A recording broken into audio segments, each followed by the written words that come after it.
Olá, minha gente, um grande abraço. Obrigado por você estar aí com a gente, como sempre, toda quarta-feira. Falar nisso, espera aí, antes que eu esqueça. Não sai daí não. Ó, amanhã, quinta-feira, você tem o nosso querido Darlan Santana e o Esporte 10 fala de tudo que é esporte. Na sexta-feira, sempre às 20 horas e 30 minutos, ao vivo, aqui pela NET, o Integrar Arte e Vida.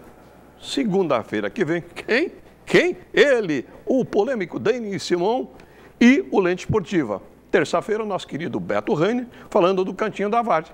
Nós, de novo, quarta-feira, vamos estar juntinho com você. Pessoal, se você não se identificou ainda, se eu fizer assim, você sabe o que é? Ó, de tudo, um pouco. Já está sabendo o que é? É o Baixada em Foco. Pessoal, o tema hoje, eu vou querer a sua participação como sempre. Você integrar com o nosso programa, tá? Por que eu quero?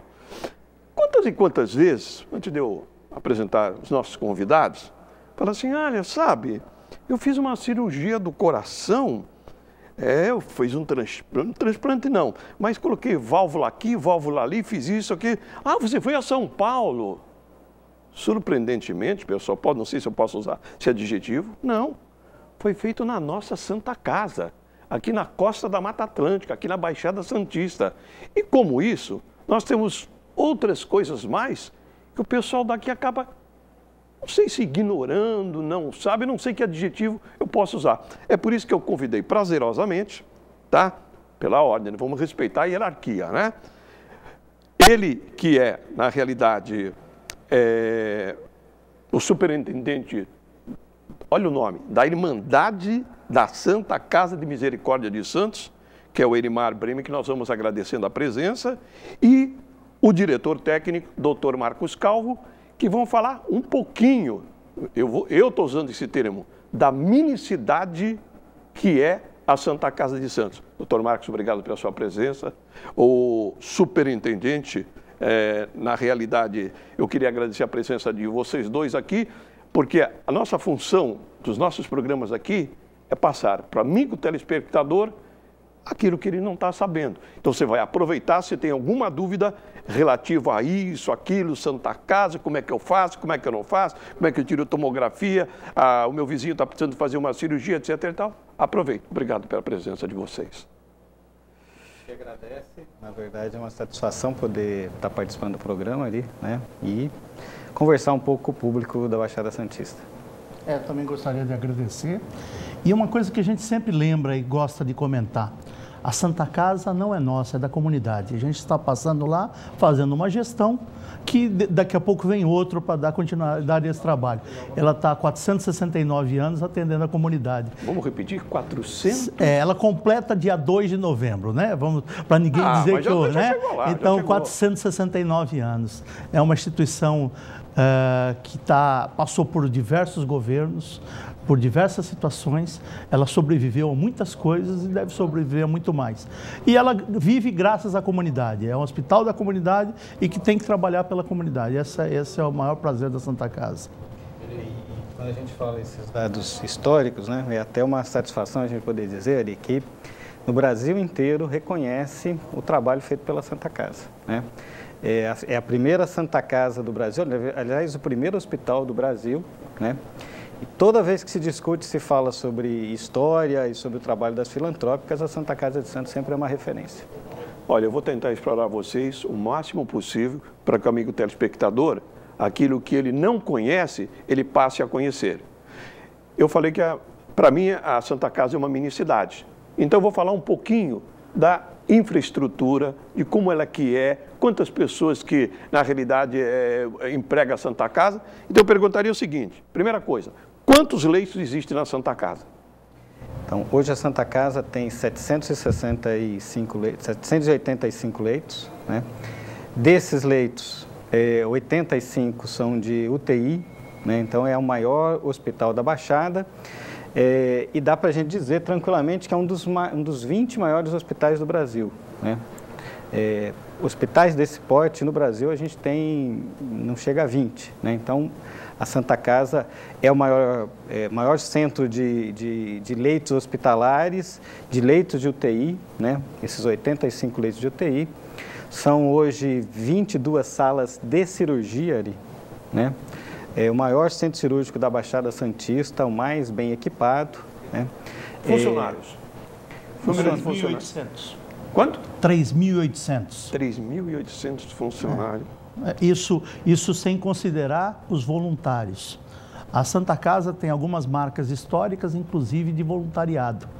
É a primeira instituição que começa com voluntariado. As pessoas às vezes esquecem, mas o provedor, o vice, a mesa, os conselheiros, são todos voluntários. Então foi uma instituição que começou lá com os voluntários e historicamente também é a primeira cidade do país que criou o grupo de voluntariado. Então isso são coisas, fatos históricos para a cidade de Santos. É como a NET. A NET também são voluntários. Você que está me vendo agora, tem um câmera atrás de você. Estava vendo aqui os nossos convidados, tem outro câmera, tem a produção, o pessoal que está com o seu... É o voluntariado. Eu acho que não existe o mundo sem voluntariado, né? Eu acho que não consigo ver, né? Não, é uma coisa muito interessante, muito positiva, né? Os voluntários da Santa Casa são 3 grupos hoje que trabalham mais diretamente com os pacientes, né? E dão um apoio fundamental ao trabalho de todas as equipes do hospital.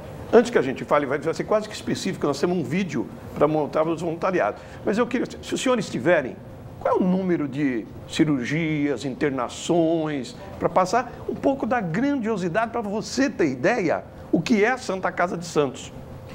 A Santa Casa hoje faz cerca de 2.500 internações ao mês, 1.600, 1.700 cirurgias, algo em torno de 230, 250 partos por mês, né?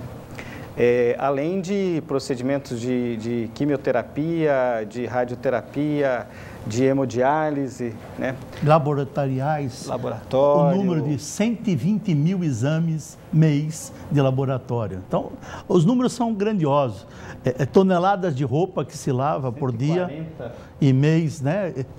Tudo é feito na Santa Casa. Tudo. Nós temos não é terceirizado. Tem pastifício dentro da Santa Casa. Muitas pessoas não sabem. Eu não sei. E padaria, inclusive. Então, nós temos carpintaria, serralheria, serviço de nutrição completo, que tem o pastifício e a padaria. Tipografia. Realmente em número. São qualquer coisa de 155 profissões que existem dentro do hospital. Por acaso, essa é Poerimar, por acaso você tem o número de refeições que é feito lá aproximado? Nós temos, são em torno de 2.500 dietas dia. Dia. Haja o que fazer. Olha, as perguntas já estão chegando. Antes que eu peça o VT, eu queria saber de vocês, já peço já o VT, né? Das rosinhas, das veredinhas, né? Já, que eles vão explicar que tipo de voluntariado é esse daí. Eu queria saber o que foi feito no ano de 2011 e 2012 e o que há de previsão para se aplicar para melhorar a Santa Casa de Santos. A Santa Casa de Santos, no ano de 2011, conseguiu uma parceria extremamente diferente com muitos deputados estaduais e federais. É coisa que não acontecia há muitos anos. Isso possibilitou a gente acreditar em transformar a Santa Casa em referência em 4 grandes segmentos. A Santa Casa tem um grande objetivo, né, que é um hospital de ensino, mas ela tem o objetivo hoje voltado à área de oncologia, cardiologia, trauma-ortopedia, né, e a parte de diálise. São essas 4 áreas que a Santa Casa tem feito um maior investimento. Seriam os pilares. Os pilares, né, da Santa Casa. Embora seja um hospital geral, mas ela acaba se dedicando a isso. Tem justificativa? Tem. Por incrível que pareça, historicamente a cidade de Santos é o segundo município a nível de Brasil com maior índice de câncer. Então, justifica fazer um investimento nessa área. E a gente conseguiu, com deputados da região, com apoio do governador, a verba para construir uma casa-mata, colocar 2 aceleradores, sendo um que foi com a campanha desses deputados, e a outra foi com uma verba junto ao ministro da Saúde. Então, nós vamos ter 2 aceleradores, uma ressonância e um equipamento de tomografia e bracterapia num único complexo, onde vai dar uma assistência melhor aos usuários que dependem de processos para poder melhorar a sua longevidade. Tudo isso é virado para o lado cancerígeno? O acelerador, isso aí é usado em quê? O acelerador é um tipo de equipamento da radioterapia, né? Porque até alguns anos atrás se usava a chamada bomba de cobalto. Sim, né? Essa aí até eu ouvi falar.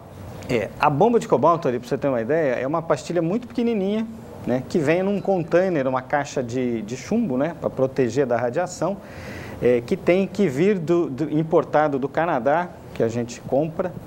E é uma verdadeira operação de guerra para trazer essa pastilha até aqui. Essa pastilha desgasta? Essa pastilha desgasta porque conforme ela vai emitindo o raio que trata do câncer, ela diminui a sua atividade. Então, uma pastilha dessa tem uma vida útil de aproximadamente 5 anos, dependendo da quantidade de uso. Só isso. Né? Se for usado mais, ela pode inclusive desgastar mais rapidamente. E agora, o equipamento novo que está sendo utilizado, a bomba de cobalto está saindo de produção. Não vai praticamente mais se realizar radioterapia por esse tipo de tratamento. E o equipamento que está entrando no lugar é o acelerador linear de alta potência, né? Então, ele tem uma grande potência vamos dizer, de eletricidade que vai transformar isso em raio e faz o tratamento do tumor, né? Com muito mais condição de tratar apenas o local do tumor e não a parte dos tecidos em volta que não tem a doença. Não mata tecido-são, é isso? Então, ele tem mais qualidade. Ele vai no ponto, ele tem mais tem melhor pontaria. Tem melhor pontaria. Exatamente. Agora, um equipamento desse, a gente está falando em alguma coisa na ordem de 2 milhões, 3 milhões de reais. Né? Não estamos falando de um equipamento pequeno. Equipamento. Exatamente. Fora a casa-mata, fora toda a estrutura. Não. Elimar, quando você falou para mim que é 3.600 refeições diárias, é isso? Mais ou menos isso? Isso. E não sei quanto de roupa para lavar, isso tem um custo, gente. É óbvio, nem você que não lida com esse tipo, você sabe que tem um custo. O pessoal está me apertando para mim chamar o VT, mas eu quero saber o seguinte, antes que eu chame o VT, empreendimentos para 2013, já existe? Nós estamos trazendo o segundo equipamento de hemodinâmica, já está sendo feita a sala, o ambiente para instalar. O equipamento já está dentro da Santa Casa, até dentro de um container climatizado, esperando a sala ficar pronta para ser instalado. Então, nós já vamos entrar com esse segundo equipamento. Estão chegando novos arcos cirúrgicos para dar uma qualidade nos processos cirúrgicos, tanto das equipes diversas do hospital, neurocirurgia, cirurgia geral, cirurgia por vídeo, traumaortopedia e a própria cirurgia cardíaca para ser um facilitador. Nosso objetivo, nós estamos conseguindo 2 hoje com uma parceria da iniciativa privada e estamos buscando 2 com uma verba governamental aí para a gente tentar agilizar, para tentar começar 2013 com o pé direito. O assunto é muito extenso, eu vou querer que o doutor Marcos ou Elimar explique um pouquinho. Você falou em hemodiálise, é isso? Hemodiálise ou não? Não, hemodiálise. Hemodiálise eu tive uma surpresa hoje. Um relatório lá do Estado, eu tinha reservado 22 máquinas de hemodinâmica de hemodiálise para a gente lá já. Não, porque o pessoal... E a gente não foi informado ainda oficialmente, só estava no relatório. Uma ótima notícia, de primeira mão. Porque o pessoal menos afeito a isso, né? Ele acha que chega lá, põe na maquininha, então e acabou. Tem um ambiente, tudo, água, tem que ter uma coisa toda preparada. Afinal de contas, vai rodar todo o sistema circulatório da pessoa, não é isso, doutor Marcos? A hemodiálise é o equipamento que filtra todo o sangue do paciente que tem uma doença renal, uma insuficiência renal, né? Então, 3 vezes por semana, o paciente passa por uma sessão de hemodiálise, fica 4 horas fazendo diálise e filtra todo o sangue. O sistema de tratamento de água que a gente tem na Santa Casa, ele tem um duplo sistema de tratamento. Além de ser feito toda a filtragem, tem todo um sistema de osmose reversa para filtrar 2 vezes para dar garantia absoluta de que a água que está sendo utilizada é de absoluta qualidade. Que é fundamental, né? Que é fundamental. Vamos para o VT? Vamos dar uma olhada. Pessoal, pode soltar o VT? Vamos ver se, que VT nós vamos ver agora. As amarelinhas, é isso? Então vamos olhar as amarelinhas. Vamos lá. Pode soltar, pessoal. Dona Tereza, como é que a senhora chegou aqui? Uma amiga que me trouxe. Eu já conhecia um pouco, porque o meu marido esteve 2 meses aqui internado e, infelizmente, aconteceu de falecer. Pensei que eu não fosse acostumar. Vou chorar. Pensei que eu não fosse acostumar, mas, graças a Deus, estou aqui há 9 anos e estou muito contente. A minha mãe veio fazer tratamento de câncer aqui, e aí eu conheci a dona Nelly e pensei, um dia eu vou vir ser Rosinha. Aí depois de 9 anos, minha mãe faleceu, um período de 2 anos, depois de 9 anos, eu consegui vir ser Rosinha.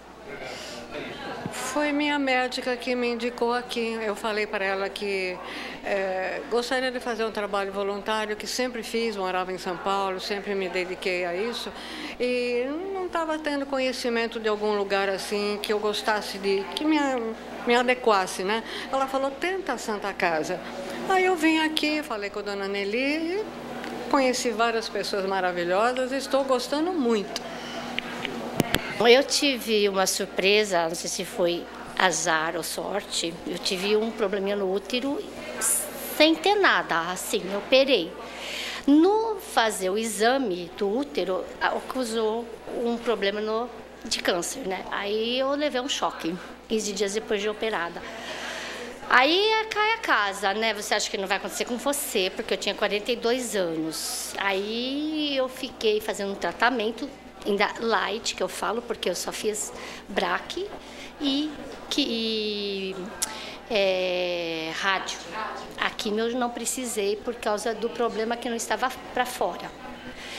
Aí, depois de um certo tempo, eu fiquei sabendo através da Tereza que estavam precisando de voluntárias. Eu vim no dia do meu aniversário aqui, 14 de fevereiro, e eu dei de presente para mim sempre uma voluntária do câncer, porque eu achei que eu tinha que encarar, que eu passei mal, assim, sabe? E não tinha necessidade, porque o médico falava, você está curada, mas você não acredita, né?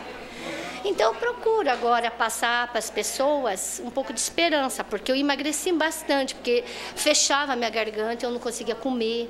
Então eu acho que isso foi bom para mim. Até acho assim, se pudesse todo mundo ter esse problema, para ir ver o que é a vida, né? Porque a vida é tão assim, de repente você recebe uma notícia e você não sabe quando que vai ser essa notícia para você, né? É uma coisa que marca muito, né? Ao meu lado, dona Nelly Valente Cavalucci, presidente da Associação Santa Isabel de Combate ao Câncer. Um trabalho que está sendo desenvolvido aqui na Santa Casa. Ela vai estar falando com a gente aqui sobre esse trabalho com as crianças que desenvolveram, infelizmente, o câncer. Como é que é esse trabalho, dona Nelly? É um trabalho bem gastante, porque a gente se desgasta bastante, mas também dá muita satisfação. Quando a gente vê que a criança vem bem doentinha e depois vai melhorando, e brincando na brinquedoteca, querendo falar, querendo conversar. E no outro dia veio um menininho, sentou no piano ali, que temos um piano, eu falei, não martele o piano.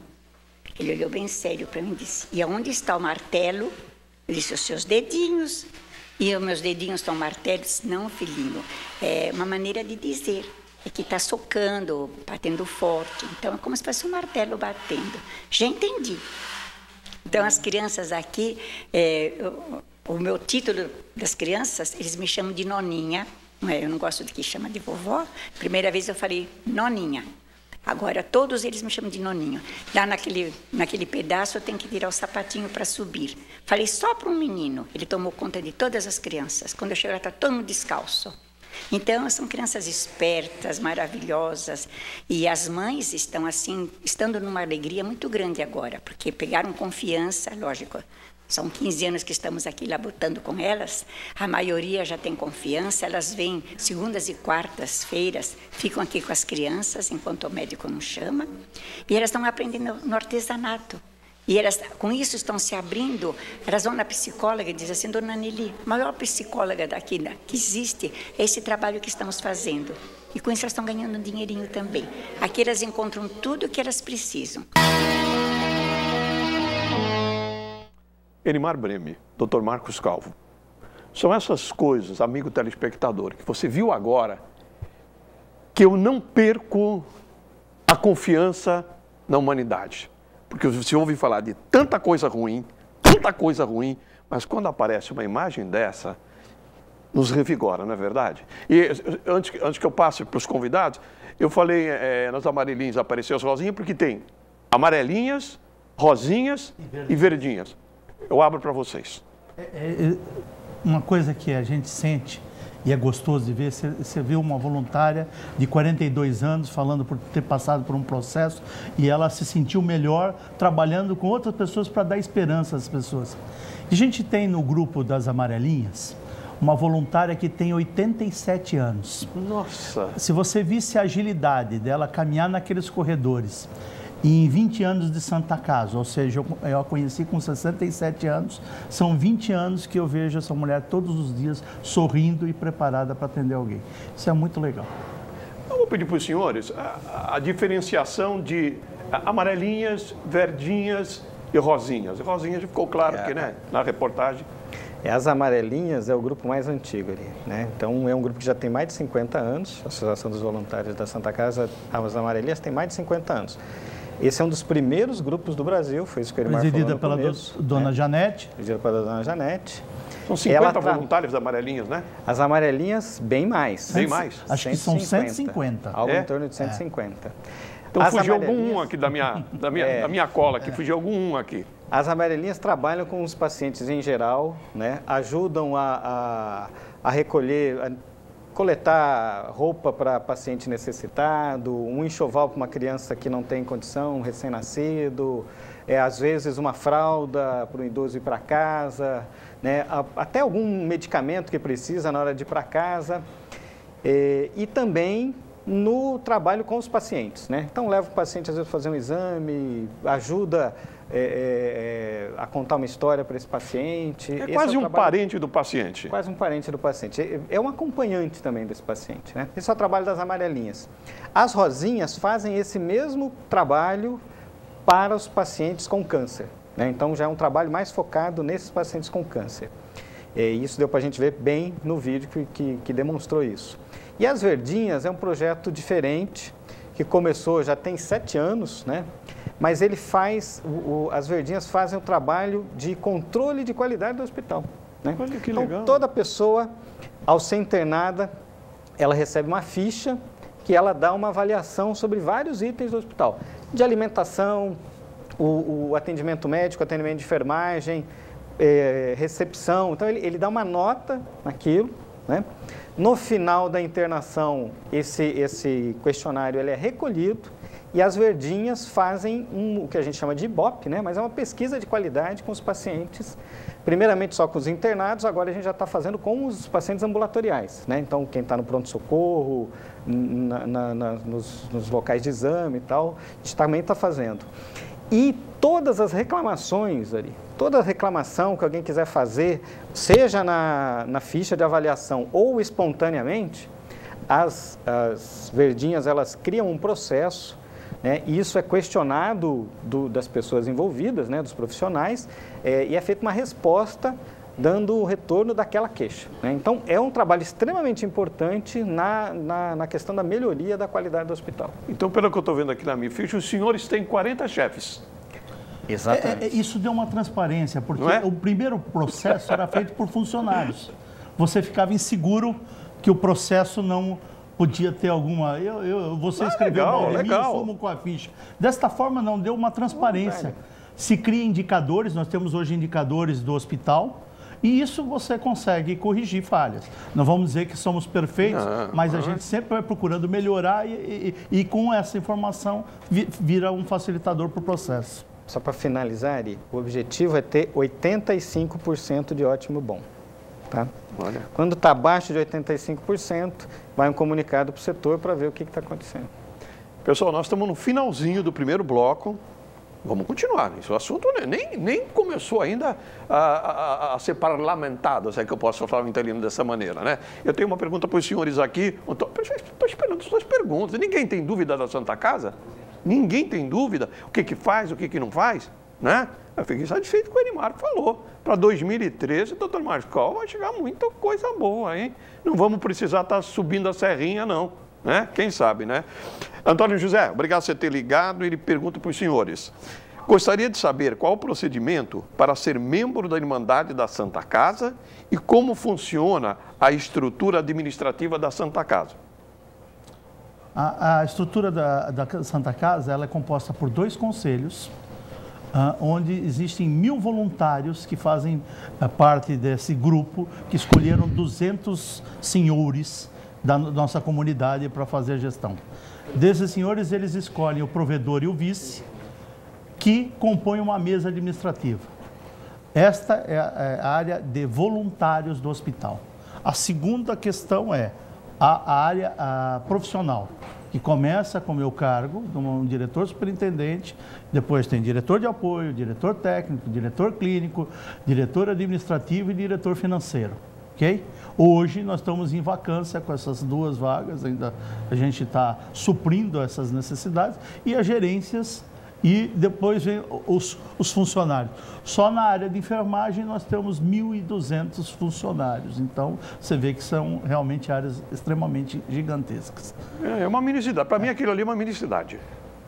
A resposta para fazer parte tem que se inscrever na Secretaria-Geral, passar por um processo de triagem, tem uma ajuda de custo que esse voluntário acaba fazendo para a instituição, mas só depois se ele for aprovado para poder participar da instituição. Mas ele que perguntou, Antônio José, a primeira coisa que ele óbvio, ele vai à Santa Casa e chega onde? Onde é que ele chega? No 3º andar na Secretaria-Geral. Viu, Antônio José? 3º andar, Secretaria-Geral. Pessoal, as perguntas estão chegando, mas eu quero mais. Eu quero porque... Será que só eu tinha alguma dúvida da Santa Casa? Não é possível. É quando a gente não conhece, desconhece. Óbvio, né? Eu vou dar uma paradinha, mas volto já já e eu quero a sua participação. Sai daí não, senta, toma um cafezinho. Vai lá onde eu sei que você vai e retorna. Já já, pessoal.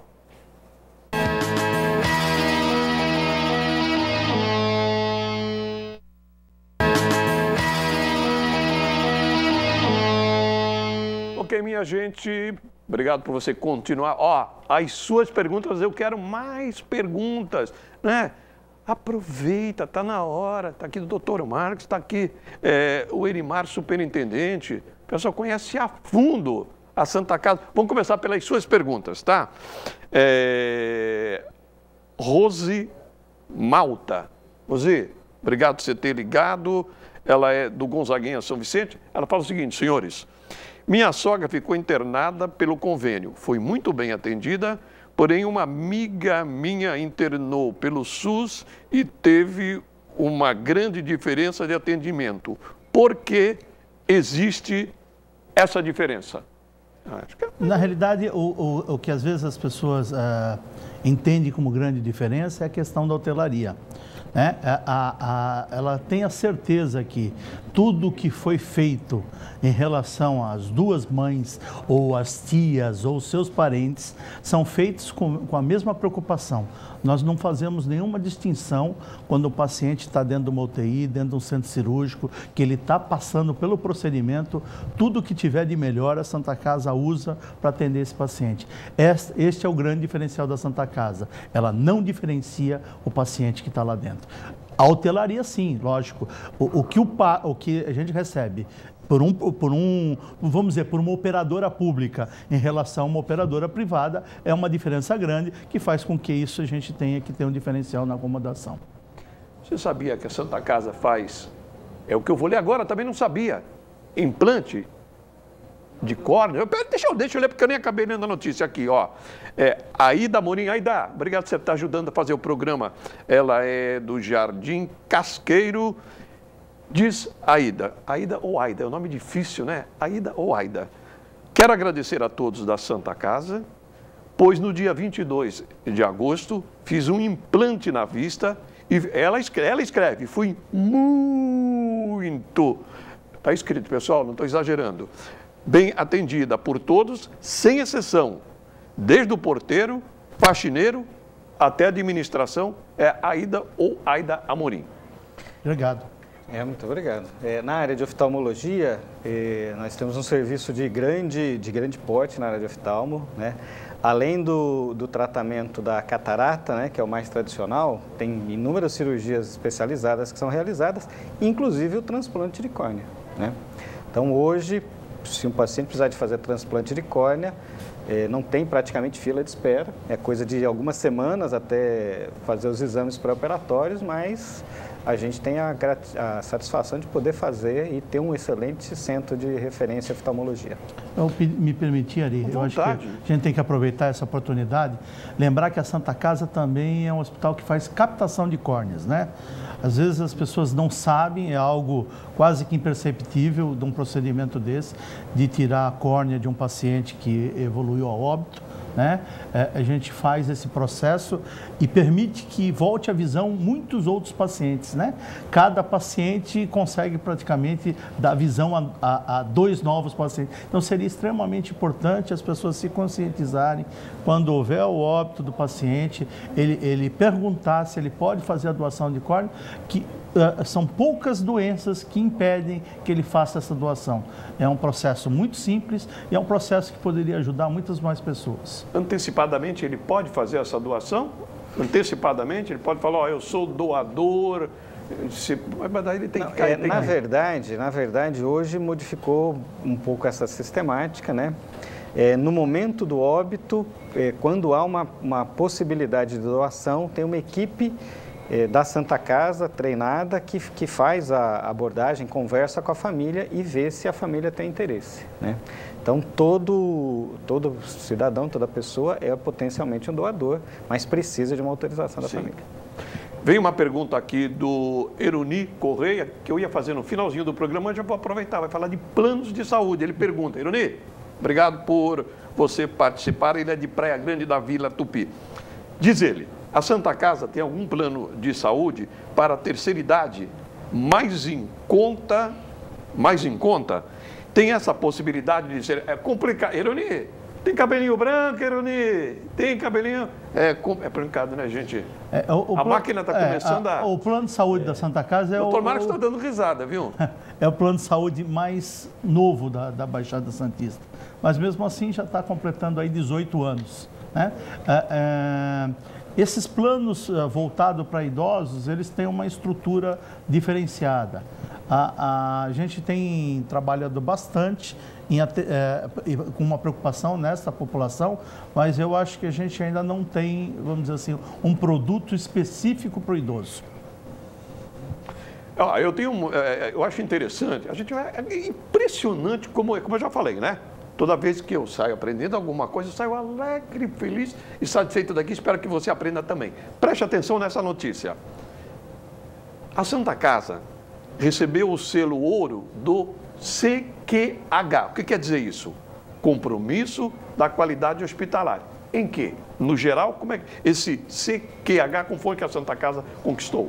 Então, as pessoas já estão muito mais habituadas a ouvir falar no ISO, né, que é um certificado de qualidade. O CQH é um certificado de qualidade específico para a área da saúde, né? Ele foi criado a partir do Conselho Regional de Medicina, da Associação Paulista de Medicina, já tem aí quase 20 anos que o CQH atua, e a Santa Casa fez um programa de qualidade que foi patrocinado inicialmente pela CPFL, né? A CPFL patrocinou o programa de qualidade e um dos itens, né, entre várias ações que estavam colocadas, entre treinamento de funcionários, entre a questão... A gente está vendo ali a brinquedoteca. Ah, é brinquedoteca? É uma brinquedoteca. Uma pedagoga nossa, a Rosana. Aquela moça é uma pedagoga, Ari. Nós temos duas pedagogas. Mas como é que é? É usado em que termos? Numa consulta, numa internação, em que termos é usada a brinquedoteca? Em que condições? Que condições? Nós temos 4 brinquedotecas no hospital, tá? 4 brinquedotecas. Olha lá, está passando de novo. Que funcionam acopladas às unidades de internação de pediatria, né? E as crianças internadas, elas têm um acompanhamento de profissionais, pedagogos, né? No brincar, né? Porque o brincar na criança internada faz parte do tratamento. Sim, melhora. Né? A humanização do tratamento faz parte do tratamento. E muitas vezes, veja que coisa interessante, a criança fica tanto tempo internada que prejudica os estudos, né, a escola. Então, a pedagoga da Santa Casa faz um acompanhamento para ela não ter um prejuízo na escola durante o período que ela fica internada. E numa outra parceria que foi com o McDonald's, que é essa que aconteceu sábado passado, nós conseguimos levantar verba e foi aquele primeiro espaço que mostrou as rosinhas, onde tinha uma mesa de ping-pong, uma televisão, alguns videogames, que é quando o que acontece? A gente recebe muita criança que vem de longe, que vem de Peruíbe, Itanhaém, e a ambulância ou o ônibus da prefeitura deixa a criança na Santa Casa, ela faz o procedimento e só vem buscar a criança no final da tarde. Então, nós criamos um espaço para essa criança também ficar e poder não ficar dentro de uma convivência hospitalar o tempo todo. É um espaço para a criança mesmo. E a criança feliz, acho que ela será mais rápida, né? Com certeza.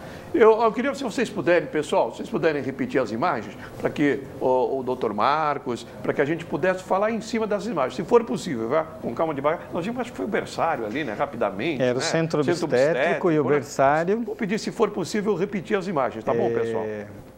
Essas são até imagens muito interessantes, porque a gente teve 2008, 2009, 2010... Tá lá, doutor Marcos. Uma reforma bastante grande dessas instalações, foram com verbas também públicas, né, emendas de deputados, e que permite a gente dizer hoje que a gente tem um centro obstétrico, uma maternidade muito bem equipada. Essas instalações são instalações para o SUS, inclusive, né, tem uma qualidade muito, muito boa, e é um padrão de qualidade que a gente pretende adotar para todo hospital, né? Uma condição, de fato, melhor de atendimento. Claro que isso é uma coisa que demanda tempo, demanda muito investimento, mas a gente tem a satisfação de dizer que a gente tem hoje maternidade, centro obstétrico, berçário, e estamos aí ao laboratório, estamos terminando, até o final do ano, termina a reforma da UTI neonatal, tá? Tem uma frase que o provedor coloca sempre, é o seguinte: pelo menos as crianças na Santa Casa já nascem no lugar diferenciado, com uma condição melhor, né? Ela daí para frente, ela pode ser a vida que vai levar diferente, mas lá ela vai nascer com bastante dignidade. O nosso centro obstétrico, a gente pode dizer que é um dos melhores centros obstétricos da Baixada Santista. Elimar, eu agora vou falar, acho que em meu nome e da maioria dos telespectadores, doutor Marcos. Eu acho que a gente, quanto mais a Santa Casa avançar, menos nós vamos precisar correr para outros centros. Isso eu não tenho dúvida nenhuma. Eu tenho uma pergunta do amigo telespectador, a Raquel, Assis Raquel, obrigado por você ter ligado. Ela é da Vila São Jorge, em Santos. Ela faz uma pergunta: por que a Santa Casa faz a cirurgia de transplante de córnea, que é uma cirurgia difícil, e não faz a refrativa? Boa pergunta. A cirurgia refrativa, né, ela do ponto de vista técnico, ela é mais complexa, ela precisa de um equipamento que na verdade, a gente não dispõe na Santa Casa, né? Aqui em Santos, acho que tem um equipamento desse só, que um grupo de médicos comprou há algum tempo. E aí vai para São Paulo e aluga a sala, não é nem feita aqui. Vão de van e fazem o procedimento em São Paulo. O senhor pode explicar o que é a cirurgia refrativa? A cirurgia refrativa é aquela cirurgia para paciente que tem miopia e que depois da cirurgia diminui ou elimina a miopia. Elimina o óculos, às vezes? Elimina o óculos, inclusive, às vezes elimina o óculos. É uma cirurgia muito útil, mas, na verdade, do ponto de vista técnico, ela é mais difícil de fazer do que o transplante, por incrível que pareça. O custo da sala é muito alto. Inclusive, a gente sabe que os pacientes se reúnem, vão de van e vão fazer esse procedimento num grande centro em São Paulo, São Bernardo. Tem alguns lugares que tem essa sala própria. Está respondido, né? Quem ligou para cá também... Eu tenho um bocado de gente que não faz pergunta. Eu quero pegar as perguntas, quero aproveitar a presença do pessoal categorizado, né, que entende do assunto. A Maria Glória, um grande abraço para Maria Glória, ela é de Santos do Campo Grande. Outro dia eu errei o bairro da Maria Glória, nossa, ela falou, sou do Campo Grande. Tá bom, é do Campo Grande, fica tudo sossegado. Ela pergunta, quanto tempo é a carência do plano de saúde da Santa Casa? A carência dos planos de saúde da Santa Casa, os diversos planos, respeita exatamente a legislação. Ela não faz nem menos nem mais. São 10 meses para internação, são 10 meses na Santa Casa. São 3 meses para o exame de alto custo, são 3 meses na Santa Casa. A Santa Casa ela não tem um diferencial de comprar ou oferecer menos carência. O que às vezes acontece a Santa Casa é com grupos com mais de 30 pessoas, aí a Santa Casa acaba discutindo alguma redução de uma ou outra carência. Rapidamente, quero o pessoal que ligou para cá, mas não fez pergunta. Seu Demário, muito obrigado. Quem ligou para cá, no Antônio José, eu já falei. Dona Undina, muito obrigado por ter ligado. Quem mais que ligou para cá? Seu Noel, um abraço. Obrigado, seu Noel. A Maria Ângela, obrigado, dona Maria Ângela. E o curitiano Rodrigo Carvalho. É hoje, Rodrigo, é hoje? Parabéns pelo assunto do programa, muito interessante. Concordo com você. Nós falamos em termos do laboratório ISO 9000, mas eu estou sabendo também que, doutor Marcos, há um convênio, na realidade, feito com o INSS, portadores de deficiência física, que acessam a Santa Casa. O que é isso que eu acabei de falar? Na verdade, não é exatamente um convênio com o INSS, mas é com a Procuradoria do Trabalho, porque hoje existe uma legislação específica que exige que todas as empresas tenham um percentual de trabalhadores que sejam portadores de deficiência, né? Há alguns anos, discutindo isso e por conta de uma questão junto com o Ministério do Trabalho, a Santa Casa fez uma discussão e a gente começou a fazer um curso, um treinamento para portadores de deficiência que são formados dentro da Santa Casa, né? Então, os portadores de deficiência, em grupos de 15, 20, eles passam por um treinamento nas diversas áreas da Santa Casa, então, áreas administrativas, telefonia, alguns serviços desse tipo, e é uma forma de qualificação para o trabalho do portador de deficiência, né? Alguns deles são empregados na Santa Casa e outros acabam sendo empregados em outras empresas. Nós tivemos um problema muito sério. O legislador, quando pensou nesse processo, ele pensou de uma forma social, que ele ia fazer a inclusão social das pessoas com algum problema físico, ok? Só que ele fez a obrigação para a empresa e esqueceu que sem a escola, sem ter alguém que preparasse esse profissional, eu teria alguém qualificado para atuar. E aí o nosso acordo foi ao contrário. Então, nós vamos montar uma escola, vamos treinar e vamos absorver aqueles que forem capacitados e que realmente conseguiram ter algum aproveitamento nos cursos. Recursos humanos, isso não, né? Faz parte do nosso RH. Recursos humanos, né? Olha, tem um telespectador pior, o Adelino Silva. Eu pensei em fazer essa pergunta, que eu falei em minicidade. Eu não sei se eles vão saber responder essa daqui não, hein? Isso é coisa de engenheiro, né? Mas eu também, Adelino, também tenho essa curiosidade aqui. O Adelino Silva, que é do Gonzaga, ele pergunta aos senhores o seguinte. Boa, Adelino, gostei. Qual é a metragem, nós somos capazes de cair do cavalo, principalmente eu, Adelino. Qual é a metragem da Santa Casa total?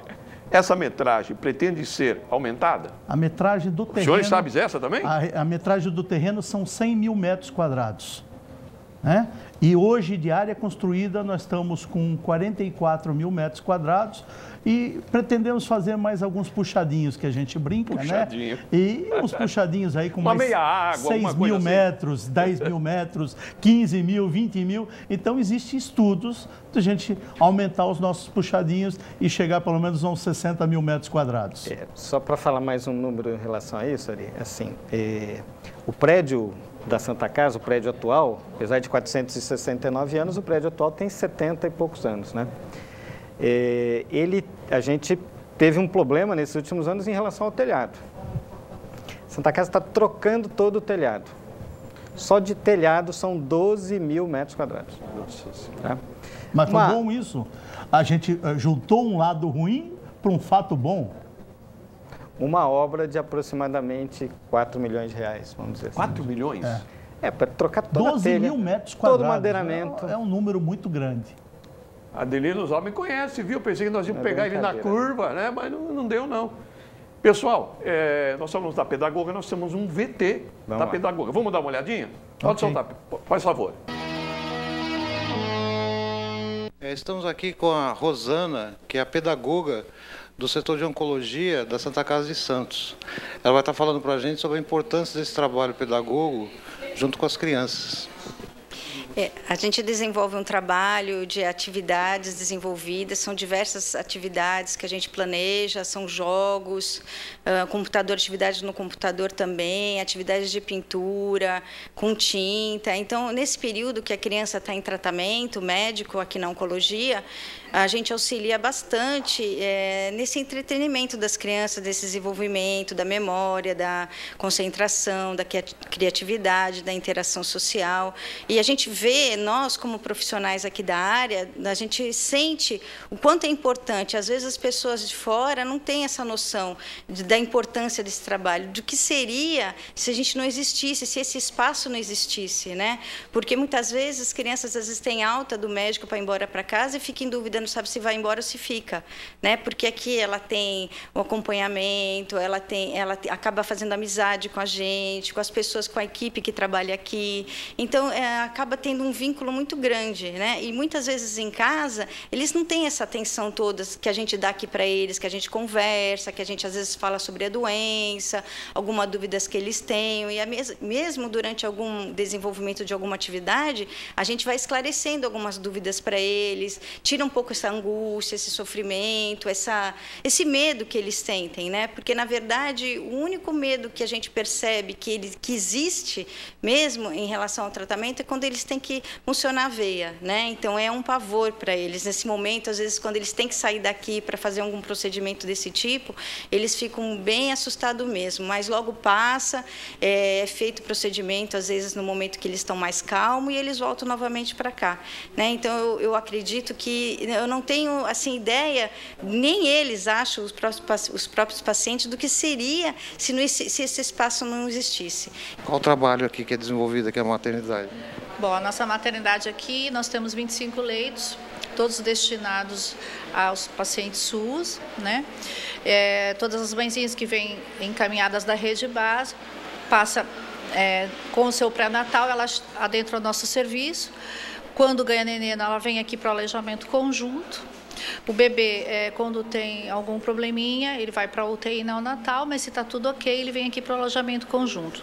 Todos os nossos apartamentos são de 2 leitos, com um banheiro. Esse quarto em especial é o nosso quarto que a gente gosta bastante, porque é o destinado ao Mãe Canguru, né?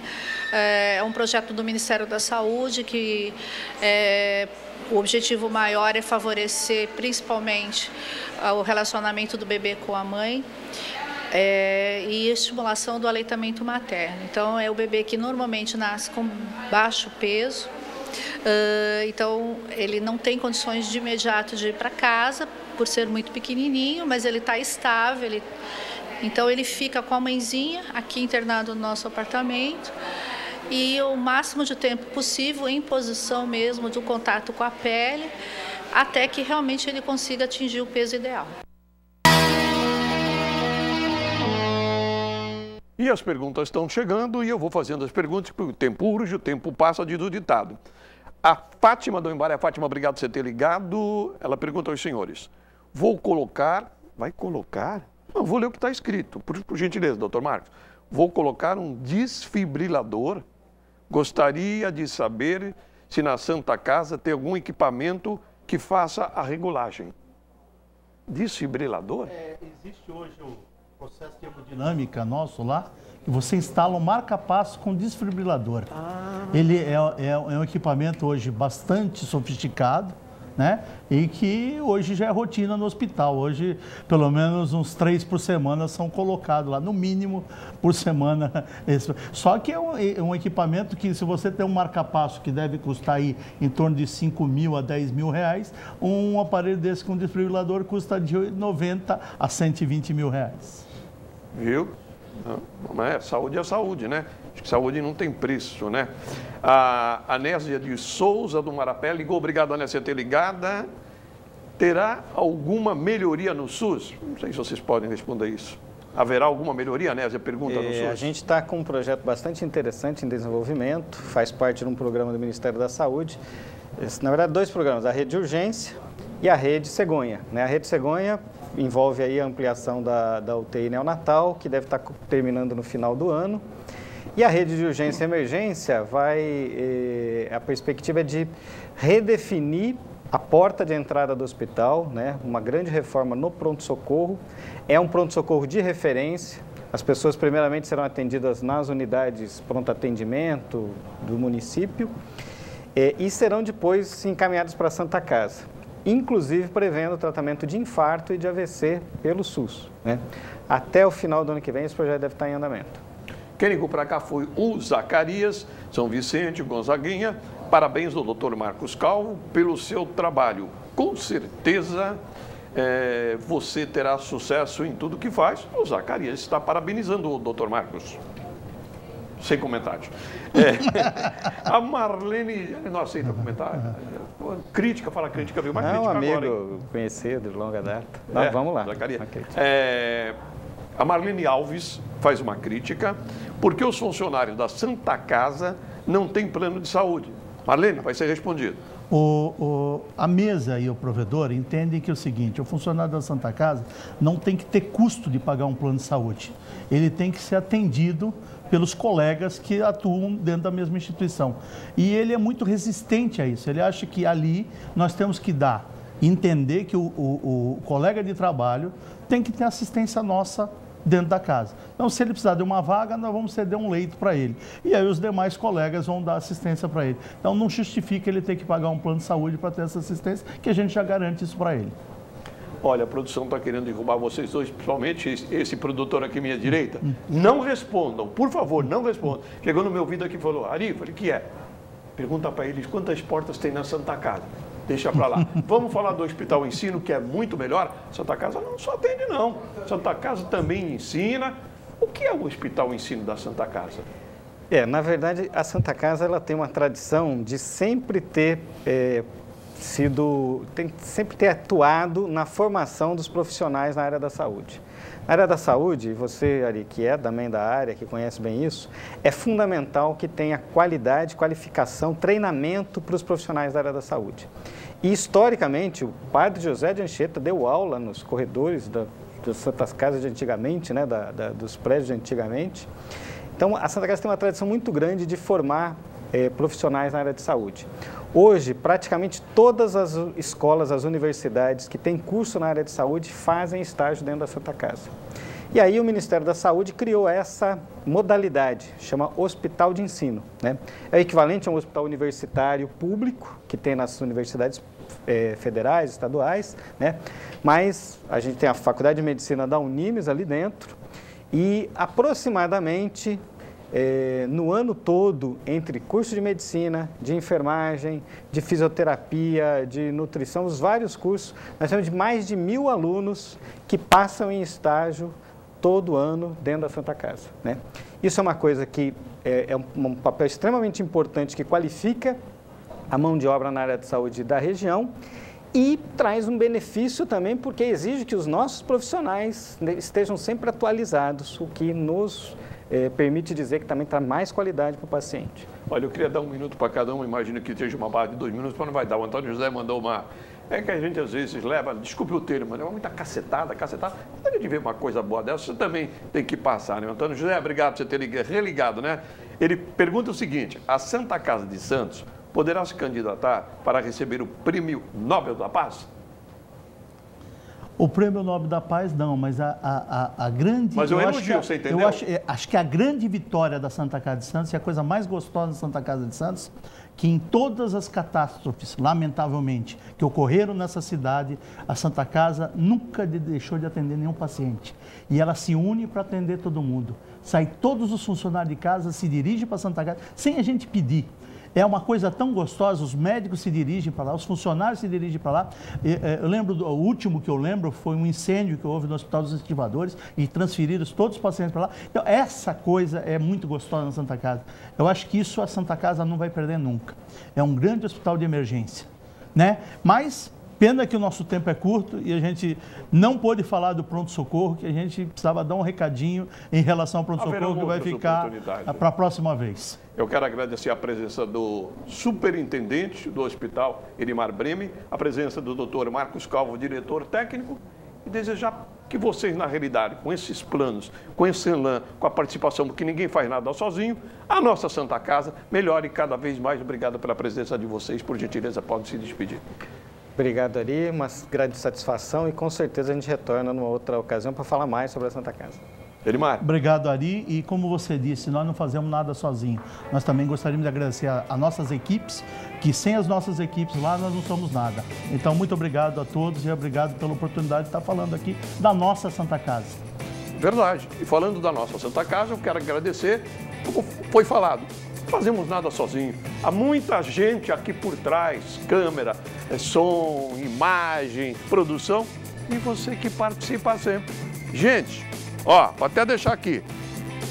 Aquele abraço. Até quarta-feira que vem, o nosso Baixada em Foco. Tchau, tchau, gente. Até mais.